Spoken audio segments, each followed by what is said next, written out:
भारत अपनी 77वीं स्वतंत्रता दिवस मना रहा है। इस खुशी के मौके पर आप सभी को स्वतंत्रता दिवस की हार्दिक शुभकामनाएं। आज भारत के प्रधानमंत्री श्री नरेंद्र मोदी ने दिल्ली के लाल किला से भारत के राष्ट्रीय ध्वज का ध्वजारोहण किया और अपने करीब 90 मिनट में के लंबे संबोधन भाषण उन्होंने दिया और उस भाषण के करीब अंतिम भाग में उन्होंने, अगर देखा जाए तो एक तरफ से मुझे ऐसा लगा कि जैसे उन्होंने 2024 के लोकसभा चुनाव का बिगुल बजा दिया हो और उन्होंने लगभग सारे चुनावी मुद्दों को उठा लिया। उन चुनावी मुद्दों में अगर देखा जाए तो मेरे हिसाब से दो चुनावी मुद्दे बहुत ही प्रखर रहे हैं उनकी तरफ से। पहला तो भ्रष्टाचार और दूसरा परिवारवाद। तो उन्होंने इन दोनों मुद्दों पर अपनी बात कही दिल्ली के लाल किला से भारत के स्वतंत्रता दिवस के मौके पे। तो आइए देखते हैं उस एक क्लिप को। Thank you.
हाईवेज हो, इंफॉर्मेशन वेज, वाटरवेज हो, कोई क्षेत्र ऐसा नहीं है जिस क्षेत्र को आगे बढ़ाने की दिशा में आज देश काम न करता हो।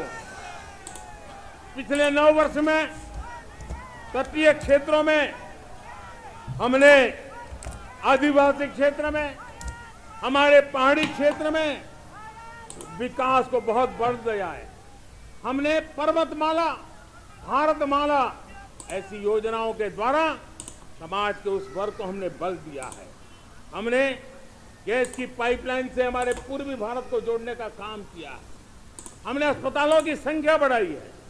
हमने डॉक्टर की सीटें बढ़ाई है ताकि हमारे बच्चे डॉक्टर बनने का सपना पूरा कर सके। हमने मातृभाषा में पढ़ाने पर बल दिया है। अब मातृभाषा में वो पढ़ाई कर सके उस दिशा में। और मैं भारत के सुप्रीम कोर्ट का भी धन्यवाद करता हूं कि भारत की सुप्रीम कोर्ट ने कहा है कि आप जो जजमेंट देंगे उसका जो ऑपरेटिव पार्ट होगा वो जो अदालत में आया है उसकी भाषा में उसको उपलब्ध होगा। मातृभाषा का महात्म्य आज बढ़ रहा है।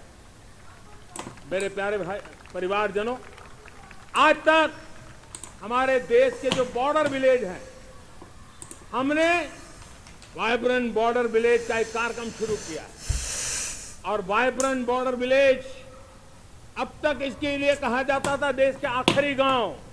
हमने उस पूरी सोच को बदला है। वो देश का आखिरी गांव नहीं है, सीमा पर जो नजर आ रहा है वो मेरे देश का पहला गांव है। अगर सूरज उगता है पूरब में तो उस तरफ के गांव में पहली सूरज की किरण आती है। अगर सूरज ढलता है तो इस तरफ के गांव में आखिरी किरण उसका लाभ मिलता है। ये मेरे पहले गांव है और मुझे खुशी है कि आज मेरे इस कार्यक्रम के विशेष मेहमान, ये जो पहले गांव है, सीमावर्ती गांव है, उसके 600 प्रधान आज इस लाल किले की प्राचीर के इस महत्वपूर्ण कार्यक्रम का हिस्सा बनने के लिए आए। पहली बार वो इतनी दूर तक आए हैं, नए संकल्प और सामर्थ्य के साथ जुड़ने के लिए आया है। मेरे प्यारे परिवारजनों, हमने संतुलित विकास के लिए एस्पिरेशनल डिस्ट्रिक्ट, एस्पिरेशनल ब्लॉक की कल्पना है और आज उसके सुखद परिणाम मिल रहे हैं। आज राज्य के जो नॉर्मल पैरामीटर्स हैं, जो एस्पिरेशनल डिस्ट्रिक्ट कभी बहुत पीछे थे, वो आज राज्य में भी अच्छा करने लग गए हैं और मुझे विश्वास है कि आने वाले दिनों में ये हमारे आकांक्षी जिले, हमारे आकांक्षी बॉल अवश्य आगे बढ़ेंगे। जैसे मैंने कहा था, भारत का चरित्र की चर्चा कर रहा था तो मैंने पहला कहा था भारत की एकता, दूसरा कहा था भारत श्रेष्ठता की तरफ बल दें, तीसरा कहा था विमेन लेड डेवलपमेंट की मैंने बात कही थी।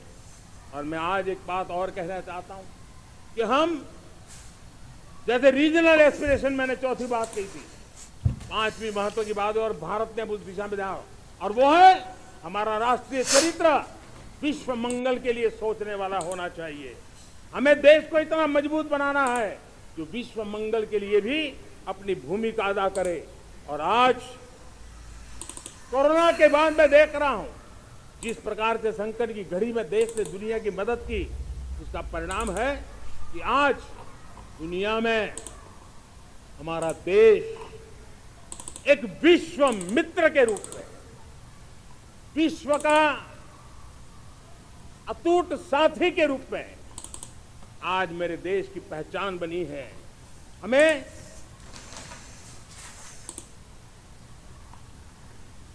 जब विश्व मंगल की बात करते हैं तब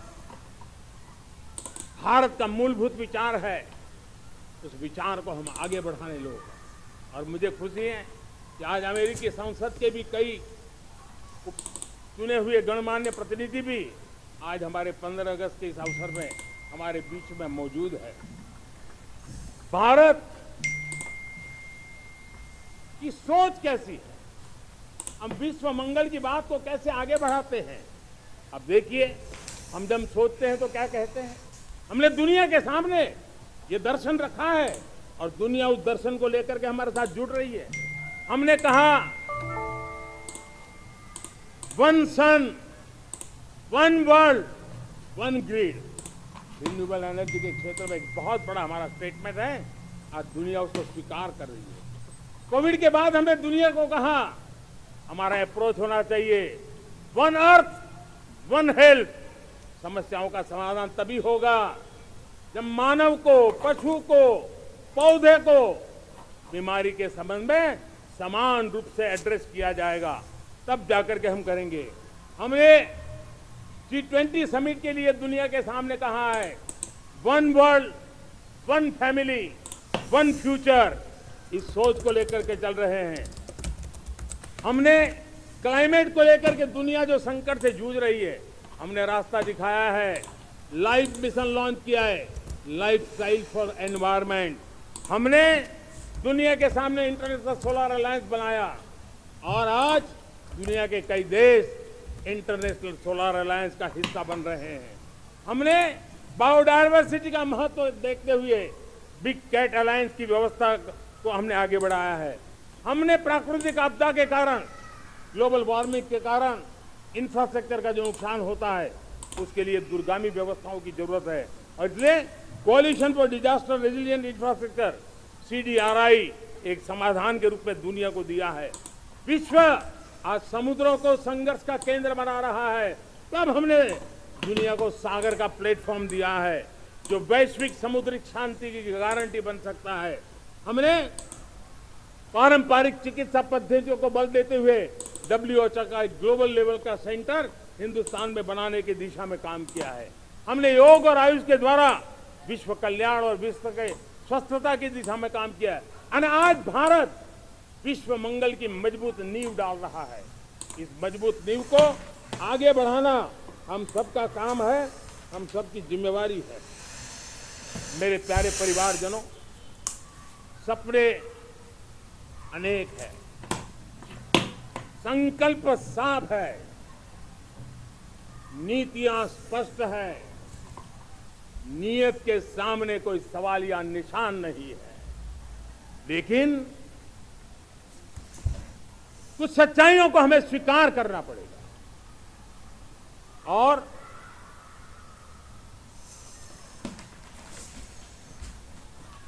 उसके समाधान के लिए मेरे प्रिय परिवारजनों, मैं आज लाल किले से आपकी मदद मांगने आया हूं। मैं लाल किले से आपके आशीर्वाद मांगने आया हूं, क्योंकि पिछले सालों मैंने देश को जो समझा है, देश की आवश्यकताओं को जो मैंने परखा है, और अनुभव के आधार पर मैं कह रहा हूं कि आज गंभीरतापूर्वक उन चीजों को हमें लेना होगा। आजादी के अमृतकाल में 2047 में जब देश आजादी के 100 साल मनाएगा, उस समय दुनिया में भारत का तिरंगा झंडा, विकसित भारत का तिरंगा झंडा होना चाहिए।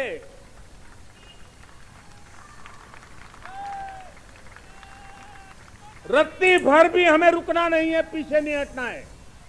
और इसके लिए शुचिता, पारदर्शिता और निष्पक्षता, ये पहली मजबूती की जरूरत है। हमें उस मजबूती को जितना ज्यादा खाद पानी दे सकते हैं, संस्थाओं के माध्यम से दे सकते हैं, नागरिक के नाते दे सकते हैं, परिवार के नाते दे सकते हैं, ये हमारा सामूहिक दायित्व होना चाहिए। और इसलिए पिछले 75 साल का इतिहास देखिए, भारत के सामर्थ्य में कोई कमी नहीं थी। अरे जो देश कभी सोना की चिड़िया कहा जाता था, वो देश क्यों न फिर से उस सामर्थ्य को लेकर के खड़ा हो सकता है। मेरा अटूट विश्वास है साथियों, मेरे प्रिय परिवारजनों, मेरा अखंड अटूट एक निष्ठ विश्वास है कि 2047 में जब देश आजादी के 100 साल मनाएगा, मेरा देश विकसित भारत बन के रहेगा। और ये मैं मेरे देश के सामर्थ्य के आधार पर कह रहा हूं, मेरे उपलब्ध संसाधनों के आधार पर कह रहा हूं, और सबसे ज्यादा 30 से कम आयु वाली मेरी युवा शक्ति के भरोसे कह रहा हूं, मेरी माताओं बहनों के सामर्थ्य के भरोसे कह रहा हूं। लेकिन उसके सामने अगर कोई रुकावट है, कुछ विकृतियां पिछले 75 साल में ऐसे घर कर गई है, हमारी समाज व्यवस्था का ऐसा हिस्सा बन गई है कि कभी कभी तो हम आंख भी बंद कर देते हैं। अब आंख बंद करने का समय नहीं है। अगर सपनों को सिद्ध करना है, संकल्प को पार करना है, तो हमें ये आंख मिचौली बंद करके, आंख में आंख मिला करके 3 बुराइयों से लड़ना बहुत समय की मांग है। हमारे देश की सारी समस्याओं की जड़ में भ्रष्टाचार ने दिमक की तरह देश की सारी व्यवस्थाओं को, देश के सामर्थ्य को पूरी तरह नोच लिया। भ्रष्टाचार से मुक्ति, भ्रष्टाचार के खिलाफ जंग हर इकाई में, हर क्षेत्र में। और मैं देशवासियों, मेरे प्रिय परिवारजनों, ये मोदी के जीवन का कमिटमेंट है। ये मेरे व्यक्तिगत व्यक्तित्व का एक कमिटमेंट है कि मैं भ्रष्टाचार के खिलाफ लड़ाई लड़ता रहूंगा। दूसरा, हमारे देश को नोच लिया है परिवारवाद ने। इस परिवारवाद ने देश को जिस प्रकार से जकड़ के रखा है, उसने देश के लोगों का हक छीना है। और तीसरी बुराई तुष्टीकरण की है। ये तुष्टीकरण में भी देश के मूलभूत चिंतन को, देश के सर्व समावेशक हमारे राष्ट्रीय चरित्र को दाग लगा दिए, तहस नहस कर दिया है इन लोगों ने। और इसलिए मेरे प्यारे देशवासियों, इसलिए मेरे प्यारे परिवारजनों, हमें इन तीन बुराइयों के खिलाफ पूरे सामर्थ्य के साथ लड़ना है। भ्रष्टाचार, परिवारवाद, तुष्टीकरण, ये चुनौतियां हमारे कैसी चीजें पनपी है जो हमारे देश के लोगों का जो आकांक्षा है उसका दमन करती है। हमारे देश के कुछ लोगों के पास जो छोटा मोटा सामर्थ्य है उसका शोषण करती है। ये ऐसी चीजें हैं जो हमारे लोगों की आशा आकांक्षाओं को सवाल या निशान में गाड़ देती है। हमारे गरीब हो, हमारे दलित हो, हमारे पिछड़े हो, हमारे पसमानदा हो, हमारे आदिवासी भाई बहन हो, हमारी माताएं बहनें हो, हमने सबने उनके हकों के लिए इन तीन बुराइयों से मुक्ति पानी है। हमें भ्रष्टाचार के खिलाफ एक नफरत का माहौल बनाना है। जैसे गंदगी हमें नफरत पैदा करते हैं ना मन में, गंदगी पसंद नहीं है, ये सार्वजनिक जीवन की इससे बड़ी कोई गंदगी नहीं हो सकती। और इसलिए हमारे स्वच्छता अभियान को एक नया मोड़ ये भी देना है कि हमें भ्रष्टाचार से मुक्ति पानी है। सरकार टेक्नोलॉजी से भ्रष्टाचार की मुक्ति के लिए बहुत प्रयास कर रही है। आपको जानकर के हैरानी होगी, इस देश में पिछले 9 साल में एक काम मैंने ऐसे किया, आंकड़ा सुनोगे तो लोगों का मोदी ऐसा करता है जैसे 10 करोड़ लोग करीब जो गलत फायदा उठाते वो मैंने रोक दिया। तो आप में से कोई कहेगा आपने लोगों से अन्याय कर दिया। जी नहीं, ये 10 करोड़ कौन लोग थे? ये 10 करोड़ वो लोग थे जिनका जन्म ही नहीं हुआ था और उनके नाम पर उनके विडो हो जाते थे, वो वृद्ध हो जाते थे, वो दिव्यांग हो जाते थे, फायदे लिए जाते थे। 10 करोड़ ऐसे बेनामी जो चीजें चलती थी उसको रोकने का पवित्र काम, भ्रष्टाचारियों की संपत्ति जो हमने जब्त की है ना, वो पहले की तुलना में 20 गुना ज्यादा की है। मेरे प्यारे परिवारजनों, ये आपकी कमाई का पैसा लोग लेकर के भागे थे, 20 गुना ज्यादा संपत्ति को जब्त करने का। और इसलिए लोगों की मेरे प्रति नाराजगी होना बहुत स्वाभाविक है, लेकिन मुझे भ्रष्टाचार के खिलाफ की लड़ाई को आगे बढ़ाना है।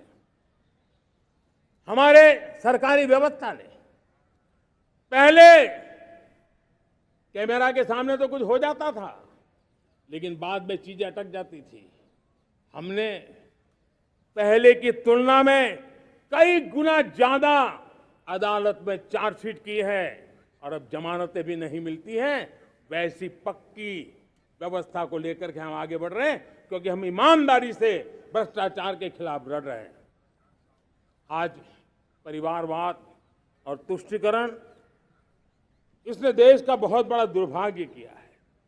अब लोकतंत्र में ये कैसे हो सकता है कि पॉलिटिकल पार्टी, और मैं विशेष बल दे रहा हूं पॉलिटिकल पार्टी, आज मेरे देश के लोकतंत्र में एक ऐसी विकृति आई है जो कभी भारत के लोकतंत्र को मजबूती नहीं दे सकती। और वो क्या है बीमारी? परिवारवादी पार्टियां। और उनका तो मंत्र क्या है? Party of the family, by the family and for the family. इनका तो जीवन मंत्र यही है कि उनकी पॉलिटिकल पार्टी, उनका राजनीतिक दल परिवार के द्वारा और परिवार के लिए परिवारवाद और भाई भतीजावाद प्रतिभाओं के दुश्मन होते हैं, योग्यता को नकारते हैं, सामर्थ्य को स्वीकार नहीं करते हैं और इसलिए परिवारवाद इस देश के लोकतंत्र की मजबूती के लिए उसकी मुक्ति जरूरी है। सर्वजन हिताय सर्वजन सुखाय, हर किसी को हक मिले इसलिए, और सामाजिक न्याय के लिए भी ये बहुत उसी प्रकार से तुष्टीकरण ने सामाजिक न्याय का सबसे बड़ा नुकसान किया। अगर सामाजिक न्याय को तबाह किसने किया है तो ये तुष्टीकरण की सोच, तुष्टीकरण की राजनीति, तुष्टीकरण का सरकारी योजनाओं का तरीका, इसने सामाजिक न्याय को मौत के घाट उतार दिया है। और इसलिए हमें तुष्टीकरण, भ्रष्टाचार ये विकास का सबसे बड़ा दुश्मन है। अगर देश विकास चाहता है, देश 2047 विकसित भारत का सपना का साकार करना चाहता है, तो हमारे लिए आवश्यक है कि हम किसी भी हालत में देश में भ्रष्टाचार को सहन नहीं करेंगे। इस मूड को लेकर के चलना चाहिए।